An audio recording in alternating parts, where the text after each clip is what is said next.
नमस्कार दोस्तों स्वागत है आपका A&S GK GS research academy में। दोस्तों, ये एक ऐसा एकेडमी है जिसमें आपको साइंस एवं हिस्ट्री संबंधित सभी साइंस एवं आर्ट्स संबंधित सभी विषयों का अत्यंत सरल भाषा में और विभिन्न टॉप डिटेल्स के साथ और टॉप नॉलेज के साथ टॉप कंटेंट प्रदान किया जाता है। तो दोस्तों, आशा करते हैं कि आप नीचे दिख रहे सब्सक्राइब बटन को क्लिक करेंगे और इन सभी कंटेंट्स का अपने जीवन में और अपने माइंड में जरूर उतारेंगे। तो दोस्तों, पिछली कक्षाओं में हम लोग साइंस एनसीईआरटी के अंतर्गत क्लास 6 के 4 चैप्टर को कंप्लीट कर चुके हैं। पिछला चैप्टर था तंतु से वस्त्र तक, और अब जो चैप्टर है वो चैप्टर का नाम है पदार्थों का पृथक्करण, जो कि एनसीईआरटी साइंस का 6 क्लास में 5th चैप्टर है। दोस्तों, इस चैप्टर के अंतर्गत हम पदार्थों से संबंधित विभिन्न प्रकार की प्रक्रिया यानी पदार्थों को कैसे अलग करते हैं और वो जरूरी क्यों है, इन सभी के बारे में अध्ययन करेंगे। दोस्तों, इस चैप्टर में जो हम लोग जिन टॉपिक्स को कवर करने वाले हैं उसमें पहला टॉपिक है पृथक्करण आखिर है क्या। पृथक्करण आखिर है क्या, और दूसरा जो है कि पृथक्करण की आवश्यकता क्या है, यानी कि पृथक्करण जो है इसकी आवश्यकता भी हमें क्यों है, आखिर ये टर्म आया ही क्यों। और अगला है पृथक्करण की विधियां, यानी पृथक्करण एक प्रोसेस है जिसका एक विधि होता है, यानी कि इसकी अनेक प्रकार हैं, विधि के अनेक प्रकार हैं। तो उसके बारे में हम थर्ड टॉपिक में अध्ययन करेंगे। और पृथक्करण की जो विधियां होती हैं वो क्या क्या होती हैं, तो उसमें हम कुछ विधियां होती है जिसका अध्ययन हम करने वाले हैं। उसमें है हस्तचयन, जिसे हम हाथ से चुनना भी कहते हैं। अगला है दौनी, थ्रेसिंग यानी दौनी, यानी कि किसान परिवार से जो लोग होंगे उनको पता होगा कि थ्रेसिंग क्या है, और जो किसान परिवार से नहीं है उन्हें अभी पता लग जाएगा कि आखिर थ्रेसिंग क्या होता है। और अगला टॉपिक में पॉइंट जो है वो है निष्पावन। आखिर निष्पावन क्या होता है, जिसे हम सरल भाषा में ओसाई बोलते हैं, आखिर ओसाई होता क्या है, तो उसके बारे में भी हम इसमें अध्ययन करेंगे। अगला है चालन सबको पता होना चाहिए कि जब आटा चलनी आप लोगों के घर में होगा ही, और उससे क्या चालते हैं, आटा चालते हैं, तो चालन आपको पता ही होगा, तो इसके बारे में कुछ विशेष बता देंगे। अगला है अवसादन, निस्तारण या फिर निस्यंदन। तो आखिर ये तीनों टर्म्स जो आ रहे हैं, अवसादन, निस्तापन और निस्यंदन, आखिर ये तीनों है क्या, तो उसके बारे में भी हम 5वें पॉइंट में पढ़ेंगे। और लास्ट पॉइंट जो रहेगा पृथक्करण की विधिया के अंतर्गत वो है वाष्पन। आखिर वाष्पन है क्या, तो इन सभी 6 पॉइंट्स को हम इस टॉपिक में क्लियर करने वाले हैं। और जो लास्ट रहेगा, यानी कि लास्ट टॉपिक जो रहेगा इस चैप्टर का, वो रहेगा कि विधियों का मिश्रित उपयोग। यानी कि ये जो विधि हम देख रहे हैं, तो कुछ विधि ऐसा भी होगा, कोई पदार्थ जो मिश्रण होगा जिसे हम निकालने के लिए इनमें से एक से ज्यादा विधि का उपयोग करना पड़ सकता है, तो उसे हम मिश्रित उपयोग क्या उपाधि दे रहे हैं, और उसका अध्ययन किस में करेंगे, इस चैप्टर के लास्ट टॉपिक में करेंगे। तो दोस्तों, बने रहिए वीडियो में, और इसी के साथ हम इस वीडियो की शुरुआत करते हैं पहले टॉपिक के साथ, जो कि है पृथक्करण आखिर है क्या। तो मैं इसे तोड़कर बताता हूं।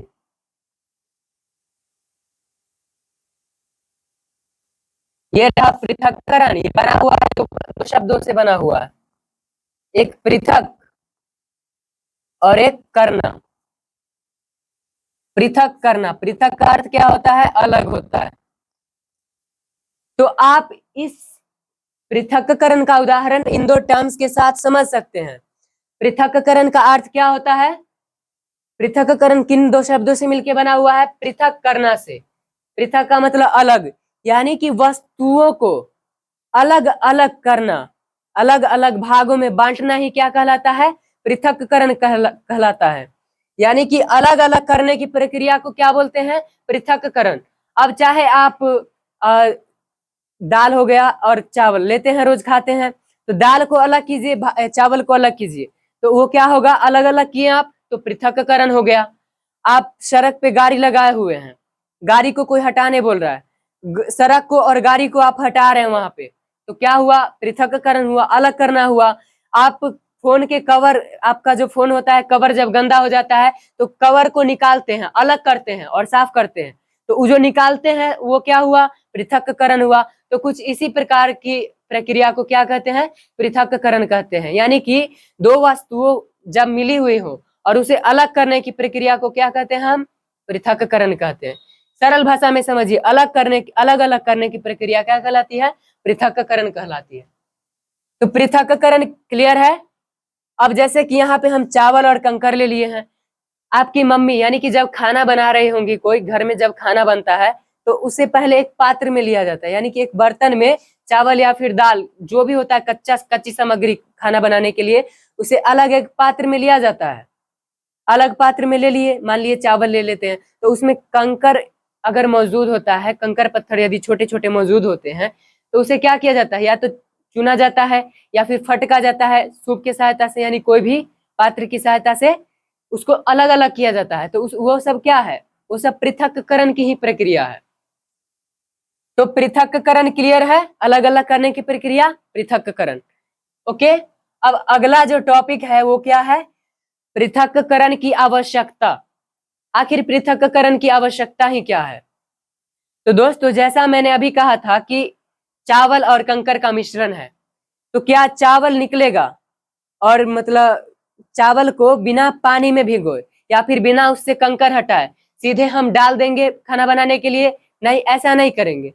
ऐसा क्यों नहीं करेंगे, क्योंकि कंकर और अन्य आदि जो अशुद्ध पदार्थ चावल में मौजूद हैं वो हमारे लिए आवश्यक नहीं है, तो उसे अलग तो करना ही पड़ेगा। तो यानी कि अलग करना हमारे लिए एक आवश्यक काम है। चाहे आप चावल से कंकर पत्थर को अलग कीजिए, चाहे आप अभी हम बोले थे कि फोन से कवर को अलग करके उसे साफ कीजिए, चाहे आप पैर से चप्पल को भी अलग करिए। काहे कि जब आप सोने जाते हैं तो अलग करके ही सोते हैं, तो चप्पल को पैर से अलग कीजिए। अलग करने का तात्पर्य है कि आप कैसे भी अलग कीजिए, चाहे कैसे भी अलग किए वो पृथक्करण ही होगा। ठीक है, तो आवश्यक होता है हमारे लिए पृथक्करण बहुत से कारणों से। अब जैसे बताया कि अनावश्यक जो पदार्थ होंगे उनको हटाना तो पड़ेगा ही, नहीं हटाएंगे तो हो सकता है कि वो हानि कर सकता है हमें, या फिर हो सकता है कि वो मतलब अच्छा ना लगे। जैसे कि पैर आप मतलब बाहर से आए, पैर में चप्पल है ही और जाकर सो जाएंगे तो मम्मी के हाथों का झापट लगेगा, ये समझ लीजिए आप। तो उससे बचना है तो आपको पैर से चप्पल हटाना ही पड़ेगा। तो इन सभी की आवश्यकता होती है, पृथक्करण की आवश्यकता एक अलग मतलब लाइफ में होती है। क्लियर है, पृथक्करण की आवश्यकता क्यों होती है ये समझ गए। यानी कि जो जिसकी जरूरत हमें है उसको हम अलग कर लेंगे, और जिसकी जरूरत हमें नहीं है उसको भी अलग करेंगे। जिसकी जरूरत है उसको अलग करके उपयोग में लाएंगे, जिसकी जरूरत नहीं है उसको फेंकेंगे।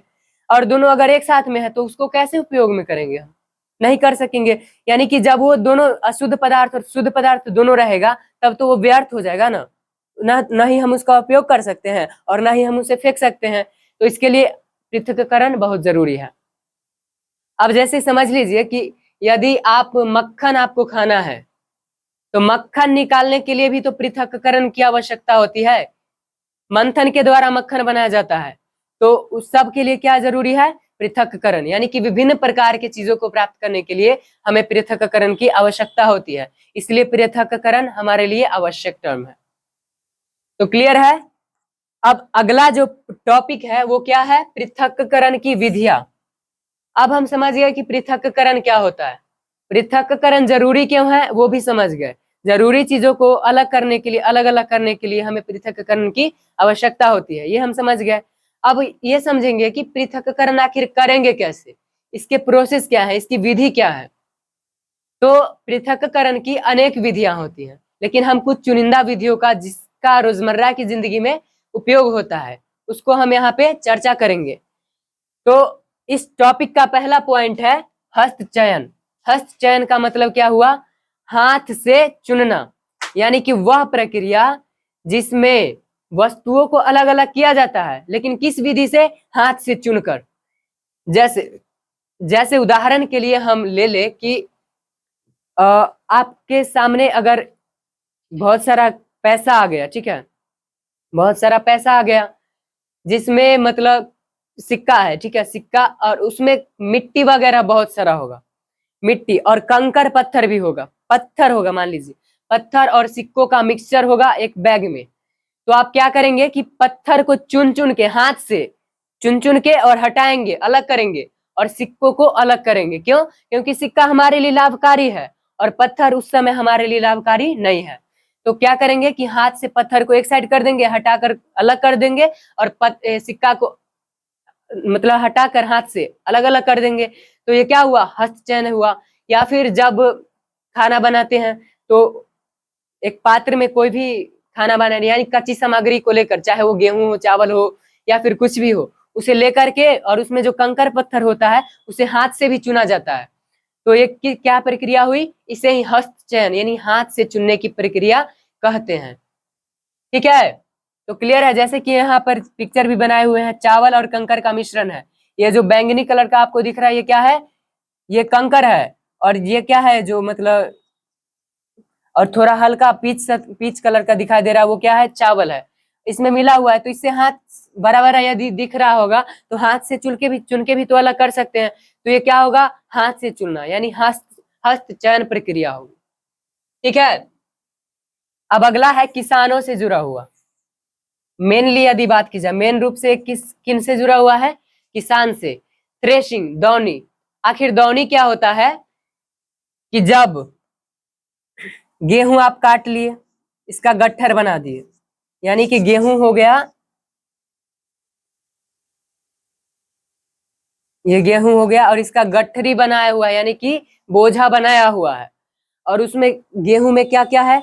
उसका मतलब पूरा पौधा भी है, सूखा हुआ है, पौधा भी है, गेहूं का दाना भी है। दाना क्या है? पैक है, अंदर है, यानी कि बाल, जो जिसे बाल कहते हैं, यानी गेहूं का दाना जो है वो बाल में ही है। ठीक है, तो उस स्थिति में क्या होता है कि गेहूं को बाल से अलग करना जरूरी होता है। अब पता चला कि पृथक्करण इसमें भी आवश्यक है।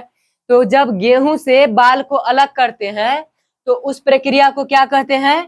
थ्रेशिंग कहते हैं। जिस विधि द्वारा अनाजों को, यानी कि जो आवश्यक है अनाज जो है उसे अलग करते हैं, अलग अलग करने की प्रक्रिया क्या कहलाती है?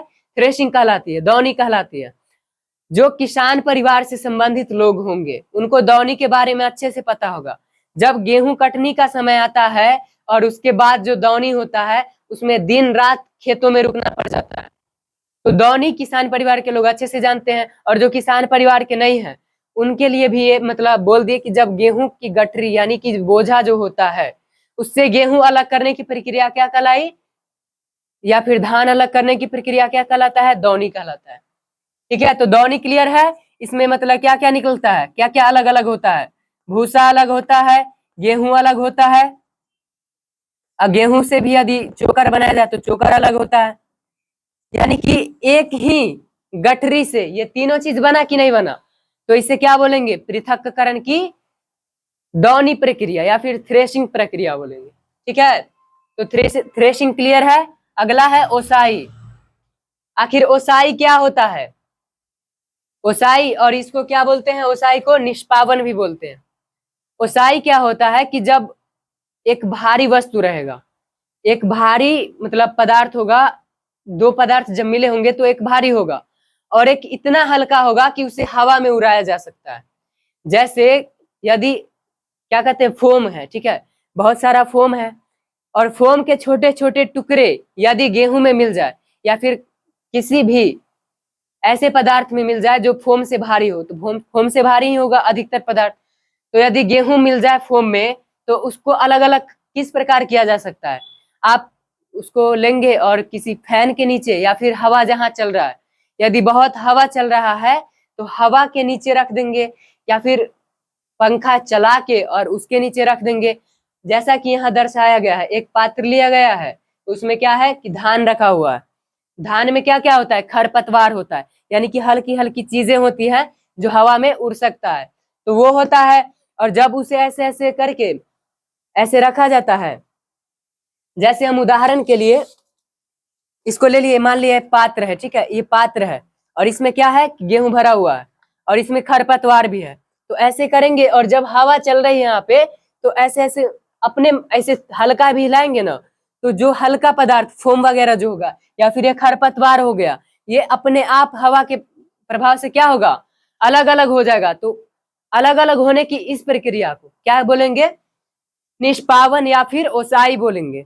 ओसाई भी क्या होता है, जब यहाँ किसान से ही संबंधित आया, धान को खरपतवार से अलग हो रहा है तो क्या हुआ, इसको क्या बोलते हैं? निष्पावन कहते हैं। यानी कि जब एक भारी पदार्थ और एक पदार्थ इतना हल्का हो जो कि हवा में न ठहर सके, उड़ सके, तो उस स्थिति में अलग अलग करते हैं जब हवा के द्वारा, यानी कि अलग अलग करने के लिए हवा की आवश्यकता होती है, तो उस प्रक्रिया को हम क्या बोलते हैं? निष्पावन बोलते हैं। ठीक है, ओसाई भी उसी को बोलते हैं। तो ये क्लियर है। अब अगला क्या है? चालन की प्रक्रिया। चालन से आप सभी संबंधित हैं। जैसे कि सबके घर में आटा होता है, गेहूं का आटा हो गया या फिर मक्का का, विभिन्न प्रकार के आटे होते हैं।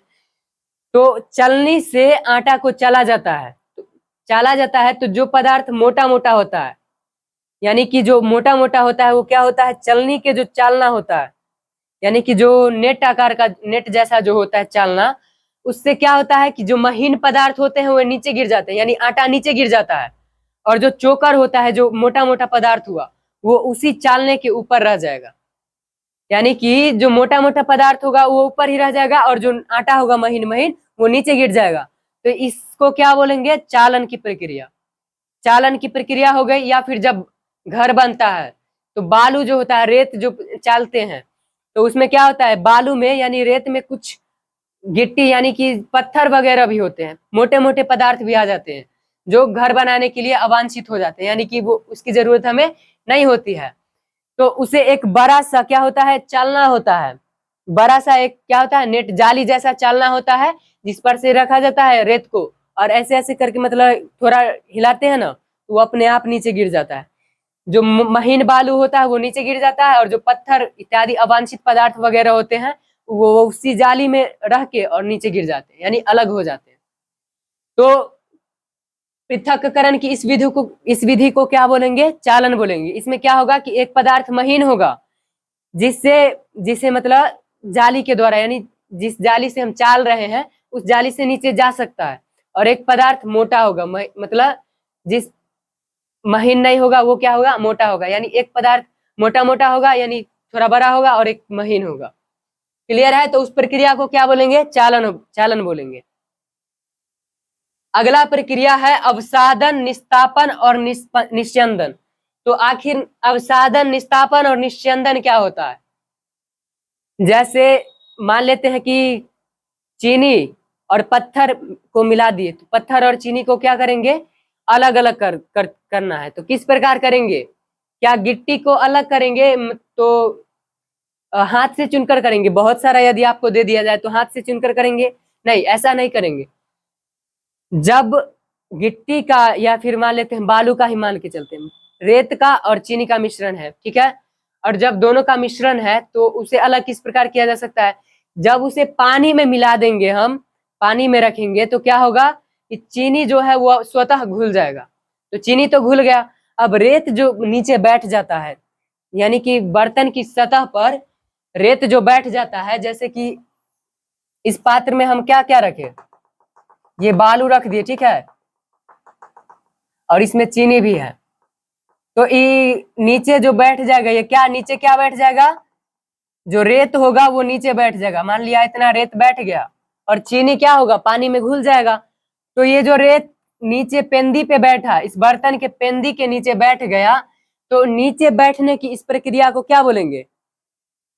अवसादन उसी को बोलेंगे। यानी कि जब भारी पदार्थ जल की सतह के नीचे बैठ जाता है, नीचे सतह पे बैठ जाता है, जम जाता है, तो इस प्रक्रिया को क्या बोलेंगे? अवसादन। नीचे बैठने की प्रक्रिया अवसादन बोलेंगे। और निस्तापन किसको बोलेंगे? कि अब ये नीचे बैठ गया है, ठीक है, यानी कि बालू जो है, रेत जो है वो नीचे बैठ गया है, और अब अगर इस बर्तन को बिना हिलाए, यानी हिलाना नहीं है, हल्का हल्का, यानी कि ज्यादा नहीं हिलाना है, हल्का हल्का नीचे जो पानी अगर अलग अलग करते हैं, पानी को अलग करेंगे और रेत को अलग करेंगे, तो रेत को और पानी को इस प्रकार से अलग करने की प्रक्रिया क्या कहलाएगी? यानी कि मान लेते हैं कि ये हम क्या कर रहे हैं? अलग अलग कर रहे हैं, ये अलग अलग हम कर रहे हैं। इसको मान लेते हैं रेत है, और ये जल को हम ढार रहे हैं, इसको यहाँ पे कैच भी कर रहे हैं नीचे। तो मान लेते हैं कि ये जो नीचे हम पकड़ रहे हैं इसको, यानी ये रेत है और ये पानी को अलग कर रहे हैं हम, तो इस अलग करने की प्रक्रिया को क्या बोलेंगे? निस्तापन।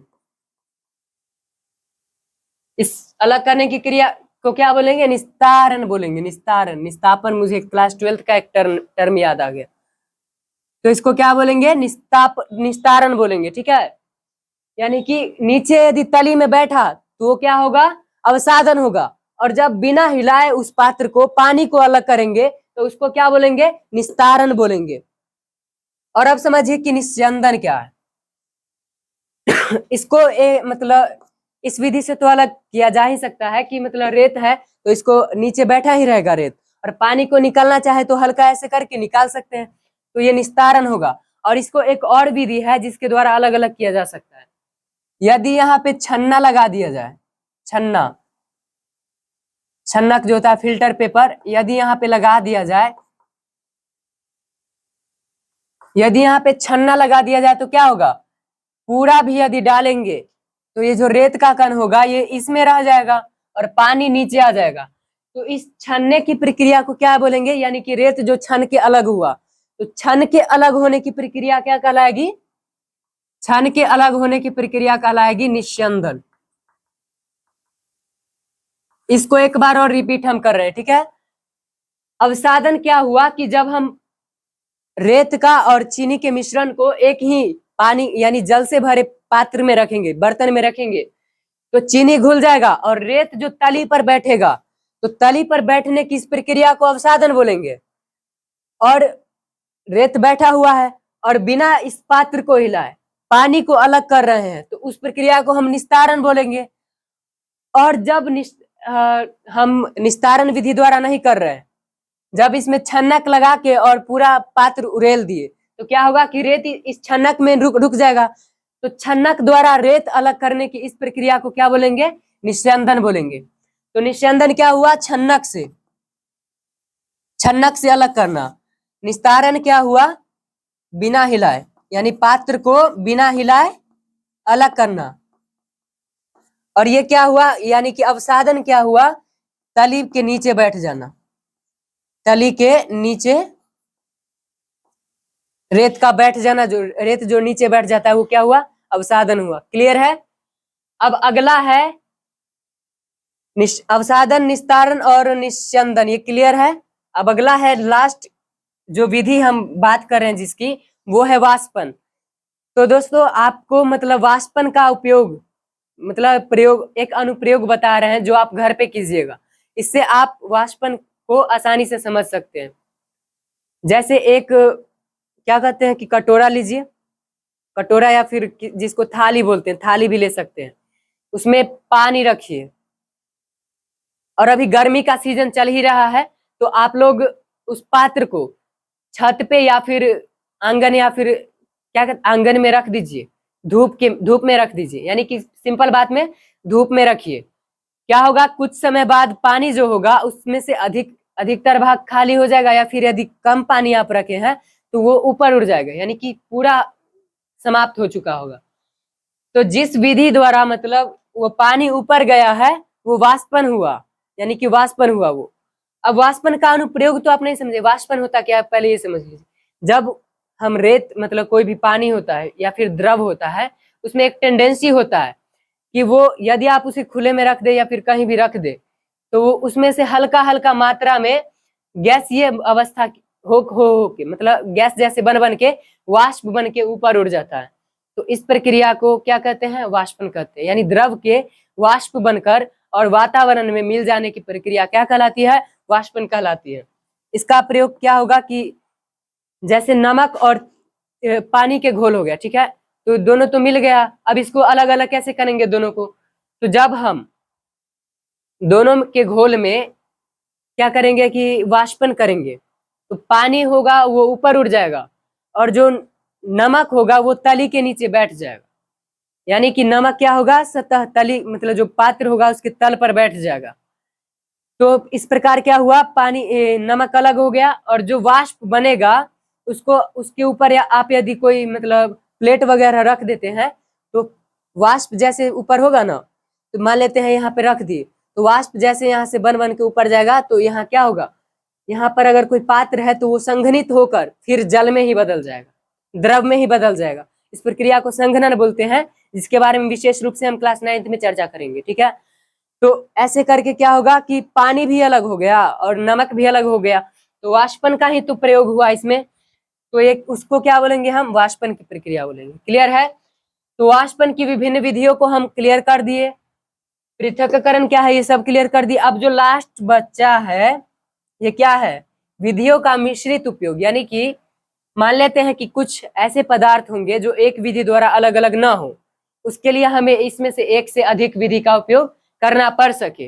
जैसा अभी वाला उदाहरण एक बार फिर से ले लेते हैं, जिससे ये टॉपिक क्लियर हो जाएगा। जैसे हम क्या बोले थे कि एक पात्र है, उस पात्र में क्या है कि चीनी और पानी, सॉरी नमक और पानी का क्या है, मिश्रण है। इतना तक मान लिया कि पानी और नमक का क्या है, मिश्रण है। और जब वाष्पन होगा, ये जो मतलब इसको धूप में हम रखे हैं तो क्या हो रहा है, वाष्पन हो रहा है, यानी कि वाष्प बन के ये क्या हो रहा है, ऊपर उड़ रहा है, तो ये क्या हो रहा है, वाष्पन, ठीक है, वाष्पन, ये वाष्पन हो रहा है। और ये क्या है, नमक व जल, नमक व जल का विलयन, नमक व जल का विलयन है और ये ऊपर जा रहा है, तो ये क्या होगा कि इससे जल जो होगा ये वाष्प के रूप में ऊपर उड़ जाएगा। लेकिन हमको जल भी तो प्राप्त करना है, तो जब ऊपर उड़ जाएगा तो हम जल प्राप्त कैसे करेंगे, नहीं कर पाएंगे। तो इसको कैसे प्राप्त करेंगे, तो हम अभी बोले थे ऐसे करके कि कोई पात्र लगा देंगे। तो मान लेते हैं हम यहाँ पात्र लगा दिए, क्या, एक प्लेट लगा दिए, हम यहाँ पे एक प्लेट लगा दिए, तो इससे होगा क्या कि यहाँ पे आके और पानी संघनित हो जाएगा, यानी कि संघनन की प्रक्रिया होगी यहाँ पे आके, और यहाँ ये जो पानी जो होगा इस सतह से आते आते, और यहाँ पे हम पानी को एक पात्र में इकट्ठा कर सकते हैं, यहाँ पे पानी को एक पात्र में इकट्ठा कर सकते हैं। तो क्या होगा, पानी भी आ गया मेरे पास, और मतलब ये जो नीचे जो बैठ जाएगा नमक, वो भी हमको प्राप्त हो गया। तो हमको नमक किस विधि द्वारा प्राप्त हुआ, वाष्पन के द्वारा, नमक वाष्पन के द्वारा प्राप्त हुआ। और ये जो प्राप्त हुआ हमको पानी किस विधि द्वारा प्राप्त हुआ, संघनन के द्वारा, संघनन विधि के द्वारा हमको क्या प्राप्त हुआ, पानी प्राप्त हुआ। यानी कि एक से अधिक विधि का उपयोग हुआ कि नहीं हुआ, हुआ। तो इसको क्या बोलेंगे, इसको ही बोलते हैं विधियों का मिश्रित उपयोग, यानी कि एक से अधिक विधियों का किसी एक पदार्थ को अलग करने में, अलग अलग करने में, पृथक करने में जो उपयोग किया जाता है उसे हम क्या बोलेंगे, विधियों का मिश्रित उपयोग।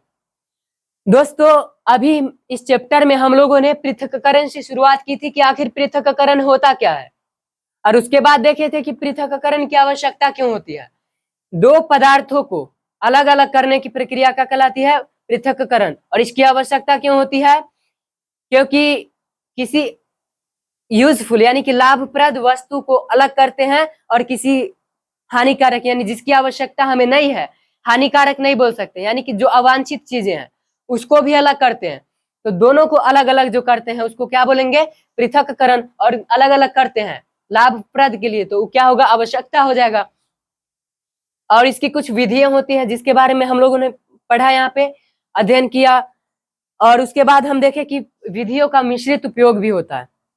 तो आशा करते हैं कि आज की ये क्लास आप लोगों को अच्छे से समझ में आई होगी, और आपका लाइक और सब्सक्राइब पर क्लिक करना हमको अगले वीडियो के लिए मोटिवेट करेगा।